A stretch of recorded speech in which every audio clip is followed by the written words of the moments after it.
본문 말씀 사무엘상 4장에서 7장. 사랑하는 여러분, 이스라엘은 전쟁터에서 하나님 없이 싸웠습니다.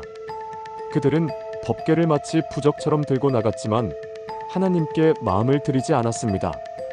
결국 그 법궤마저 빼앗기고 그날의 참패는 이스라엘의 심장을 무너뜨렸습니다.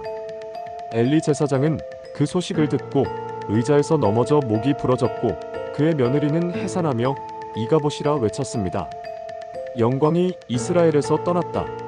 사랑하는 여러분, 혹시 우리도 하나님을 잊은 채 살아가고 있지는 않습니까? 기도는 있지만 간절함은 없고 예배는 있지만 회개는 없지는 않습니까? 하나님의 법궤가 없는 예배, 하나님의 임재가 없는 삶은 껍데기일 뿐입니다. 하지만 하나님은 떠나신 것처럼 보여도 결코 우리를 포기하지 않으십니다. 법궤가 블레셋 땅에 있을 때 그곳은 재앙의 땅이 되었습니다. 다곤 신상은 쓰러지고 백성들은 독종으로 고통받았습니다. 결국 그들은 법궤를 돌려보낼 수밖에 없었습니다. 하나님의 영광은 인간의 손에 묶이지 않습니다. 그분은 스스로 일하십니다. 그러나 이스라엘은 여전히 변하지 않았습니다.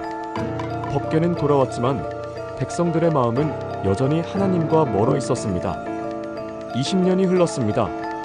그리고 그때 드디어 이스라엘은 사무엘 앞에 모였습니다. 그들은 말했습니다. 우리가 여호와를 찾겠습니다. 사무엘은 그들에게 말합니다. 너희가 진심으로 여호와께 돌아오려거든 이방신들과 아스타롯을 버리고 마음을 여호와께로 향하고 그만 섬기라. 그리고 미스바에서 온 백성이 금식하며 회개했습니다. 회개는 말이 아니라 눈물과 함께 드리는 심장의 고백이었습니다. 여러분, 여기서 우리는 진짜 회개가 어떤 것인지를 봅니다.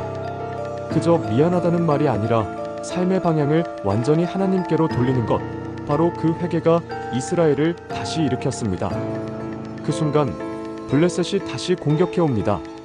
하지만 이번에는 달랐습니다. 이스라엘은 전쟁 전에 먼저 하나님 앞에 제사를 드립니다.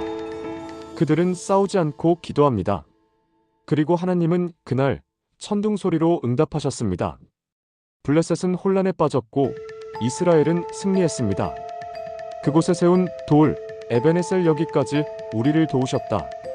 이제 예화를 하나 나누겠습니다. 한 청년이 있었습니다. 그는 어릴 적부터 교회에 다녔지만 청년이 되면서 하나님을 떠났습니다. 돈, 쾌락, 성공을 쫓았지만 마음은 늘 공허했고 하루는 교통사고로 생사의 갈림길에 섰습니다. 그 침대 위에서 그는 처음으로 마음을 열어 기도했습니다. 하나님, 아직 저를 기억하신다면 돌아가고 싶습니다. 그 후 그는 깨어났고 지금은 병원 선교사로 살아가며 말합니다. 그날 침대 위에서 저는 하나님의 법궤를 다시 만났습니다.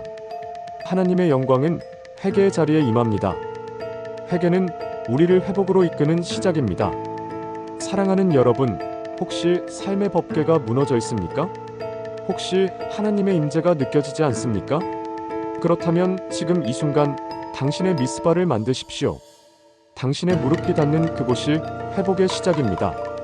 하나님은 여전히 살아계시며 회개하는 자를 절대 외면하지 않으십니다.